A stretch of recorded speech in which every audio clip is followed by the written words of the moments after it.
Welcome to the award-winning AUA Leadership and Business Podcast, an official podcast of the American Urological Association. Welcome to the AUA Leadership and Business Podcast, where urologic professionals experience the practical application of business acumen essential for successfully navigating today's rapidly changing business environment. I'm Dr. Micheal Darson, and in today's episode, we will discuss opportunities to improve OR turnover, an issue that is critically important to the operations of an efficient OR. Joining me today for this discussion is Dr. Kathleen Kobashi, Chair of the Department of Urology at Houston Methodist Hospital. Welcome, Dr. Kobashi. Thanks so much for having me today. So let's start our podcast and our listeners on what is the significance of the OR turnover? Yeah, well, as you know, the OR is a huge revenue generator for the hospital. So we really all want to optimize its utilization. And so be in the operating room as much as possible and not have an empty OR. The OR is also a hugely expensive resource. So when it's lying empty, the estimates have been up to $3,600 an hour, which translates into $60 a minute, and actually $1 a second, I think, is what that turns out to be. So, I mean, that's on the one extreme, but certainly it's an expensive resource. So we want to make sure we utilize it as well as we can. So you've changed practice. What did you notice about turnover time from one institution to the other?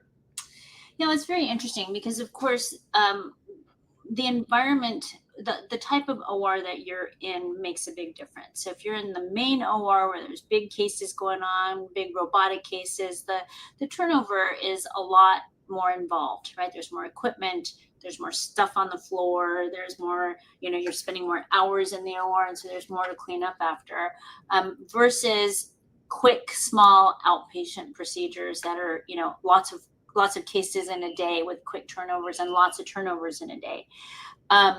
I have found it here at Houston Methodist. I've been quite impressed. They certainly start the OR on time. It's the same kind of things that all the ORs are concentrating on, that you want to get off the starting line promptly in the morning.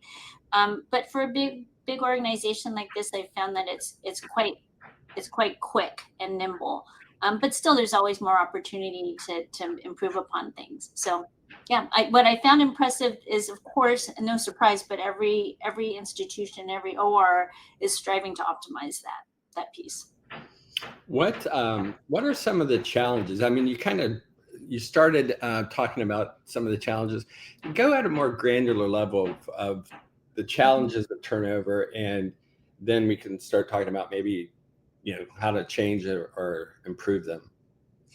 Yeah, I mean, I think their turnover is definitely more than what meets the eye on the surface. I mean, as a surgeon, you finish your piece and you leave the OR, and sometimes if you have residents and fellows, you might leave before the bandages are put on or before the patient wakes up and is transferred out. So in your head, you're walking out of the OR at, say, 10 o'clock, and you think, well, why am I not back in the OR by 10:30? Well, there's 15 more minutes of work to be done before the patient, is out of the OR. And so, there's that piece, but there's a lot of parties involved, right? I mean, there's a lot. If you stop and take the time to watch an actual turnover, just be a fly on the wall and watch the turnover, it's really there's a lot going on, right? Somebody has to come in, take the sheets off, clean the room, clean everything down in very, thorough fashion, let everything dry, put new sheets on. Meanwhile, the OR team is going to see the next patient, check them in. The anesthesia team has to do the same thing.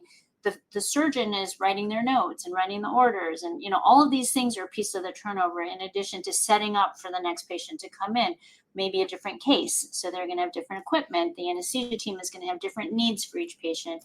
The circulating nurse is going to have to, get different things opened and on the table. So there's just, everybody's got a job. There's a lot of moving parts. And what comes to pass is that you find out that things have to be done in a certain order too. So like you can't bring the next case of equipment, you can't bring in the equipment for the next case until the room is cleaned, of course. So, all these things, some things have to happen in very much in tandem rather than in parallel. But I think if you dissect the process, you find that some things indeed can be done in parallel. So those opportunities are the things you might want to look for.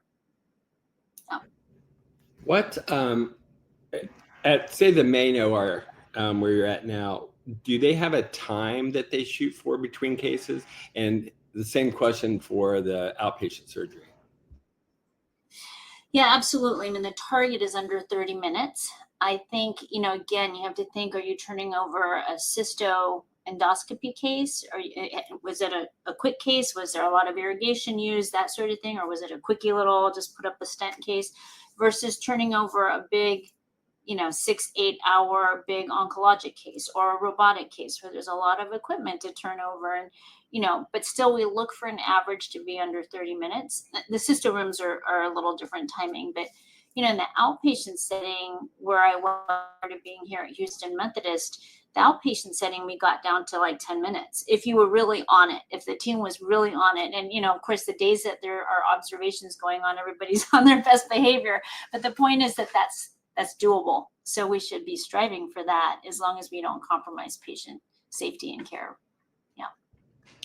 Yeah, I found that as well at our main hospital. The turnover does drag more than the OSC for sure. But you're right; it's also a more sophisticated turnover as well. Yeah, I mean, I think now there's a lot more. There's technology. We have a technology where we actually video the turnover. We video things in the OR, not for any other purpose than to improve efficiency, right? Did you do your timeout and all that kind of stuff? But, where it's important in this discussion is what are the opportunities during the turnover time to do things in parallel or to do some external setup so you're not doing it on the turnover time, right? If there are things that you can do prior to even the turnover time happening, then you can save that and keep the OR full as much as possible, right? How do you keep the folks involved in the turnover motivated? Because I found that in the institutions that I've been at, there's kind of conflicting reasons, like if they can lengthen the time, then, they get to their 8 hours quicker, I mean, it's a tight line to try to walk. And I just wonder how you guys motivate your folks to try to do the best possible. Yeah, no, 100%. I mean, I do think, frankly, the personalities of folks who enjoy being in these long cases is a different mindset than the folks who love the challenge of moving quickly. I shouldn't say the challenge. I mean, like that pace. So certainly you want to get the right people in the right spots, right OR for their personality, for lack of a better word, but for their pace and for what their preference is and what they enjoy, because you want everybody to have, job satisfaction and be in a pace that they like to work in. I think you hit the nail on the head as far as sort of incentivization, and we taught is an age-old discussion, right? I mean, if you're in an OR, I mean, I think it's easier to incentivize in the quick turnover ORs because you say the team is here until the day is done. So the quicker the cases go, the earlier we're all going to go home, and that's a huge incentive for everybody, right? So people flip fast because they can get out sooner, rather than saying, well, and not to be cynical, but if we just drag a little bit, maybe I won't have to turn over that last case today, right? Unless, I really want to go to lunch, whatever. I mean, yes, it's sort of human nature. So, but I think, sort of making it fun and making it a team effort is trying to be as efficient as possible so that we can all take pride in that efficiency, I think is really important. I think that's true of any teamwork, right? If we all have pride in the end result, the end product, then everybody buys in. So, unfortunately, that seems to be the way things are here at Houston Methodist. So it's been a lot of fun. Yeah, it's true. It's a kind of an age-long conflicting incentives, but I think you nailed it when you said if you get the right people in the room and it's a team, an environment, I think that's the optimal setting to get things done efficiently. Yeah, so. I think so. And, really engaging the team in the sense that, making sure everybody knows in their heart of hearts how important their contribution to the whole is. I mean, we're not just, individual, like, sort of cogs in the wheel. We're all working toward the same, outcome for the patient, to do well by the patient, to take good care of the patient in efficient fashion and not have them wait any longer than necessary, that kind of thing, and safe care and all of that. And I think if everybody realizes how important their piece is, the pride thing really is a big driver. Great point. So you talked a little bit about assessing the current state, and you talked about some of them. Give me an idea of, like, maybe some of the smaller changes you've made in your transition to Houston. Yeah. I mean, I think this is a first of all, a really good point, that no change is too small because they're additive, right? So if you do something that changes a minute on the average here and a minute on the average there, ultimately it adds up. If you got an OR that's got, say, 4 suites in it, and you've got, 5 cases a day, that's 4 turnovers per room. And so if you save a couple of minutes for each turnover in each room, times 5 days a week, times how many weeks there are in a year, that's going to add up. So no change or no improvement is too small. We actually just published a paper in the Gold Journal looking at just incremental changes of things like what order you mop the room in. because like I said before, you have to do things in certain order. So you can't bring in the new cart unless the room is clean. Well, if you clean one side of the room first, and you can't bring the cart in, but if you clean the other side of the room first, then they can bring the cart in as you're cleaning the opposite side of the room, right? And so that changes that really, you can do things in parallel instead of in tandem.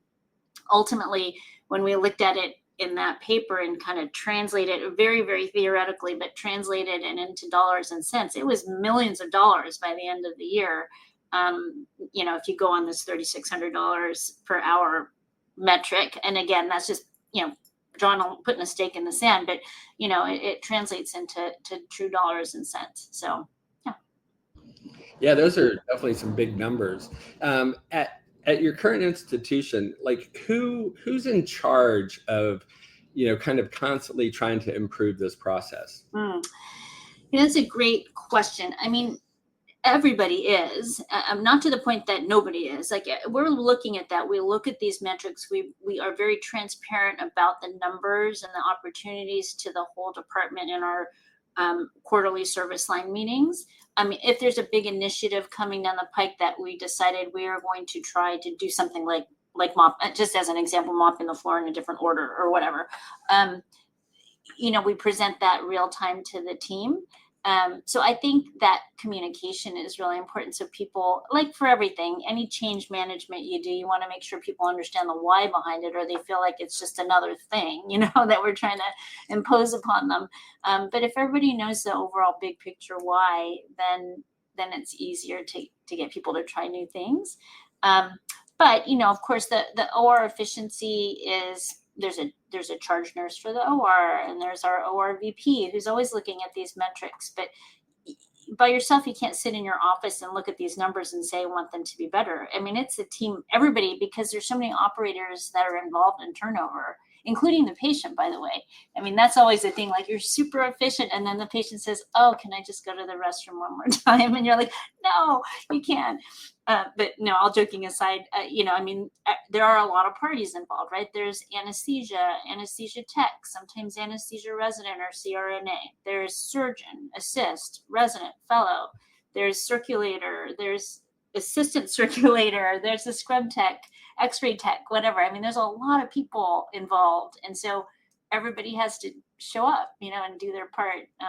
And so even though there are people that are involved at the top from a initiative standpoint, everybody has to buy in. So let's talk about the chief residents that are getting out and going into the community. What advice would you give them about turnover time and observing it, and maybe trying to get involved in that institution's efficiency?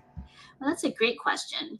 I mean, I think if they understand the importance of their time and everybody's time, right? And customer service for the patients who don't want to be waiting a long time. And sometimes it's out of your control, but if you really are involved and you show interest and you become part of the team with your anesthesia team and with your scrub tech and your circulating team, and they know that you're willing to help and contribute, I think that's huge. There were times when I would stick around to watch, the turnover and, pick up the mop and mop the floor. And some of them loved that I was there doing that. And some of them really wanted me to get out of their way. So, but because I messed up their flow. But, showing interest in your turnover team and what they're doing in between instead of disappearing, I think goes a long way because they feel like you appreciate what they're doing in between things. Also, you don't want to wander away too far either, because then you become part of the problem, right? When they call and they say, your patient's here, Dr. So-and-so, and then you don't show up for an extra 10 minutes because you've decided you're going to stop by your office and see a couple patients or something. I mean, hopefully the turnover time isn't long enough that you have that opportunity. It's sort of one problem begets another. But I mean, I think, communicating with the team and being invested and interested in what they're doing to make your day better goes a long way. Yeah, I couldn't agree more with that. I think getting involved, even if you're not at an academic institution, just your community hospital, I mean, those folks that are working hard to get you into the room faster, they certainly appreciate it when when you talk to them and tell them you appreciate it.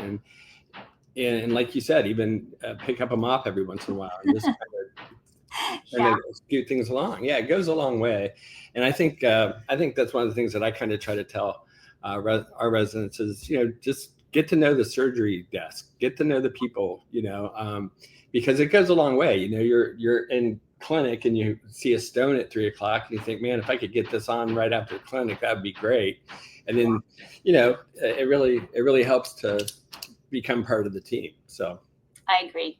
And it's fun, it's fun to know what other people's days are like. I mean, it gives you a much better perspective and appreciation. And I don't know, then it really becomes a team sport. You've touched on this already, but I wanted to get a little bit more granular on this too. What changes can impact turnover? Yeah, well, I mean, I think standardizing processes so everybody's doing things in a similar way is great, because the more variation you have, the more opportunity there is to sort of go off script or to make mistakes, that sort of thing, or miss something. So standardizing those processes that can be standardized, I think, is very helpful. I think really, and in standardizing, people know what needs to be done, right? To have a checklist up on the wall, which is universal these days. Everybody's got a checklist on the wall as far as what your pause or your timeout should look like. But I mean, if you know what tasks need to be completed in order to complete a proper, safe, and complete turnover, then that's easier too. Because if people come in and you've got new folks on the team, or even not new folks on the team, if you're just kind of willy-nilly not doing the same thing in the same order every time, it's not going to be as efficient as if you really did things in orderly fashion. Some of the stuff that we talked about in this paper was just really, we would finish a case and then we'd call housekeeping. We'd say, okay, call housekeeping, and then housekeeping didn't come for 3 minutes or 5 minutes, or worse sometimes, but 3 minutes on the average. So 3 minutes is a lot when you look at those dollars and cents. And again, that was a very theoretical calculation just to show that it could make a big difference in dollars and cents, which is not the only goal, but it is a metric that gets people's ears when you say it's millions of dollars, right? I mean, there's a lot more involved. There's demand, all that kind of stuff. But assuming you have a constant demand, you can really make a big difference. But calling, having housekeeping, call them when you're putting the dressing on, so they're waiting outside, and as soon as the door opens, they can come in, right? You don't have to wait for them for 3 minutes. Or doing, like I said, external setup. If you have a setup where you can do that and have the sterile field sort of as much as you can open, get prepped prior to coming into the room, that saves time. You're not doing it on the clock, right? Things like that, or having prior setup of, anesthesia trays and stuff, for instance. So they're not setting it up during the turnover time when actually they have a lot of other things to do, right? They need to go in and meet the patient, answer any questions for the family, get the consent, whatever, because a lot of times the anesthesiologist doesn't meet the patient until the day of or right before their surgery. They may have a chance to review their chart or have them in pre-op clinic or whatever, but they haven't actually met the patient. So they've got a lot of stuff. I actually thought the anesthesia team was going to be the biggest turnover, but the biggest factor, but it was multifactorial. It was all of us. And then it turned out to be like housekeeping and getting the case open. Right. So, yeah. At your current institution, is there like who initiates the turnover, and exactly when does that initiation begin? Yeah. I mean, again, opportunity that it's initiated. The housekeeping team, I'm not sure who communicates with them directly to tell them, because we have an OR that's dedicated just to urology at Houston Methodist. So the housekeeping team is sort of circulating around these 7 ORs. But as soon as we roll out, they're kind of passing us on the way in, which is great. I think, we're designing a lot of new ORs these days. And where I was before, they had an entrance and an exit, and everybody flowed in the same, one direction. So you would go out and people would be coming in the other door, the door that you came in when the patient comes in, but they exit through another door. So you're never really crossing each other. So you could have them coming in as you're rolling out, you know what I mean? So, I mean, there are things that, are not necessarily changeable in an established OR that's been there for 25 years. But if you're about to sit down and design a new OR, there are things that you could do on the floor plan that can make a difference as well, just the flow of the patient. We, in our outpatient setting, where I was before in Seattle, the patient would never get off the bed, right? They came in, they got checked in on a bed in the pre-op holding area, and they would roll through, and we didn't have to transfer them to a different bed. We just put the straps on that bed, and then we would roll them out and they'd recover on that bed. So all of those little things that take time, and frankly are a safety issue also for both everybody who's working in the OR and the patient, right? So you never have someone roll off onto the floor or something, God forbid, if you don't have to transfer them, right? So there's things like that really can be calculated into the design if you've got the luxury of starting from scratch. You mentioned alignment of incentives. Can you drill down on that a little bit? That's an age-old challenge, right? I mean, because I always say the only person nowadays who's there at the beginning of the day, who's also there at the end of the day, is the attending surgeon.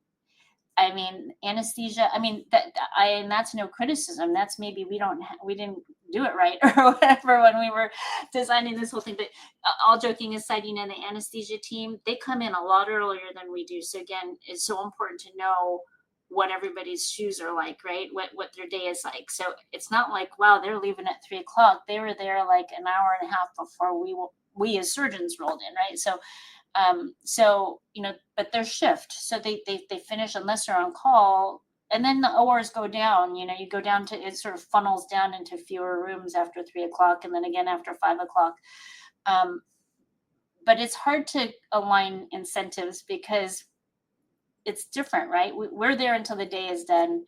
The residents nowadays are not necessarily even there until the day is done. They can trade out with each other, but the attending surgeon, it's like, ultimately it comes down to you and you're responsible. So we might be pushing for the turnover, or we might be pushing for that instrument to get there, or whatever it is. Whereas other people are like, well, I'm leaving at 3. So, good luck. I hope you get your whatever you need, so, and it's not out of not caring. It's just different incentives. And I don't know. You probably could get some sort of Nobel Prize or something if you could solve that one. Yeah, I think you're right about that. Yeah, there's a lot of cats to try to herd for that. But, I think, your team approach is really important, because that keeps people as aligned as they can be with, different days and things like that. In your recent paper, I guess my question is, so you've got this figure that you've done this research on. You know that if you can cut the housekeeping showing up from 5 minutes to 3 minutes, it's this amount of money. How do you go to your institution and say, hey, look what we've uncovered here? I guess, how do you go to them? What do you say? And then what do you ask for? I mean, because really it takes a multifactorial type of approach to kind of fix some of these things that you find. Yeah, no, 100%. And I just want to go back to the topic, one comment on the topic we just spoke about. It's not just surgeon and anesthesia team, obviously. It's the circulating team. It's the support team they're almost the most important as far as the turnover is concerned, and having all your equipment ready and open and all that. But as far as what you tell them, I mean, that's why we translated it into the metric of dollars and cents, because, the organization understands that more than a few seconds or people's time, or, you get to go home early. It's dollars and cents. That's the language. It's business, right? At the end of the day. So you can say, I mean, in this particular paper, again, it was very theoretical. We cut it, we went down to seconds at $1 a second, it was very almost absurd in a way. But for 4 ORs doing 6 cases a day, and, assuming you had constant demand and people knocking on your door to have surgery, it was like $8 million. So even if it's half of that or a quarter of that, that's a couple $1 million for a small outpatient unit. So it just shows you the efficiency, and like nothing is too small, right? And I think that's the language the metric that you use to make your case. And I think, what is your ask? Well, I guess you have to look in your OR and see what the rate limiting step is. Is it we don't have enough housekeepers, or do we need a little, walkie-talkie thing to call them early? I mean, what is it? It could be something as simple as that.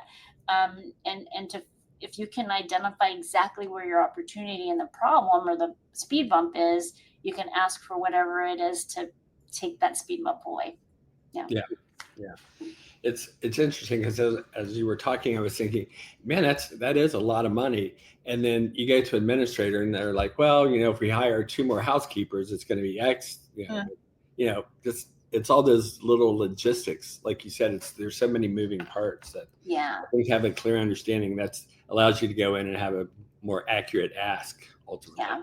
I mean, you have to break down the process, right? So, I learned a lot of different ways of diagramming this thing. We used this thing called the swimming lane. I think it was called a swimming lane diagram, but where you show in parallel what everybody's doing during that time. And then you could see who's the slowest, or who's got the most to do, or whatever it is. And it was a very interesting way of illustrating, what's going on in that time that you think as the surgeon, like, I walked out of there at 10 o'clock and now it's 10:45 and they're not calling me yet.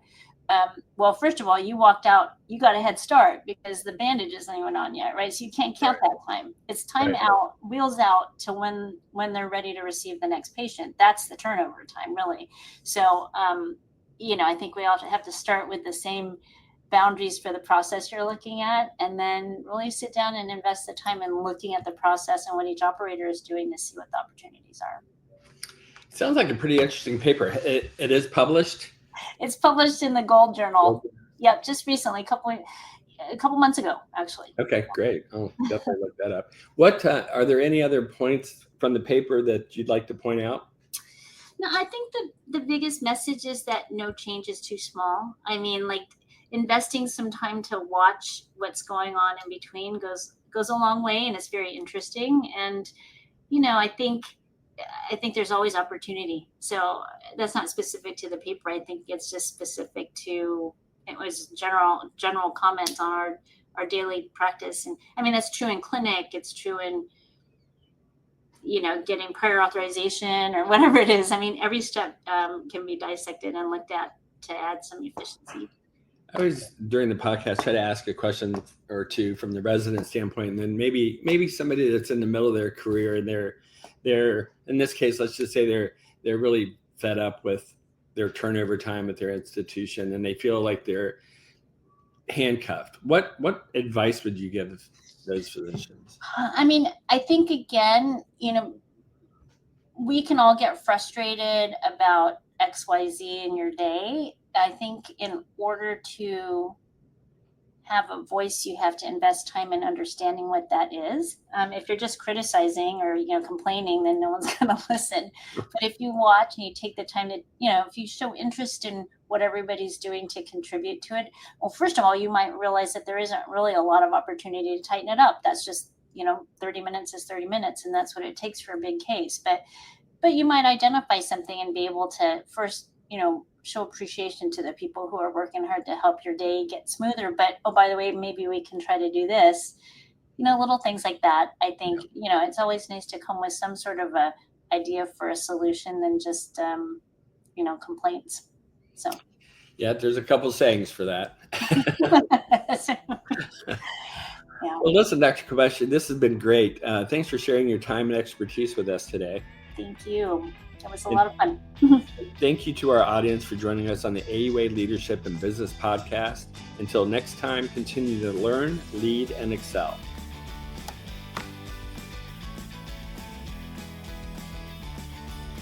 Make AUA Leadership and Business your go-to podcast. Subscribe today by searching Leadership and Business on your favorite podcast app and enhance your leadership and business education needs. Until next time, continue to learn, lead, and excel.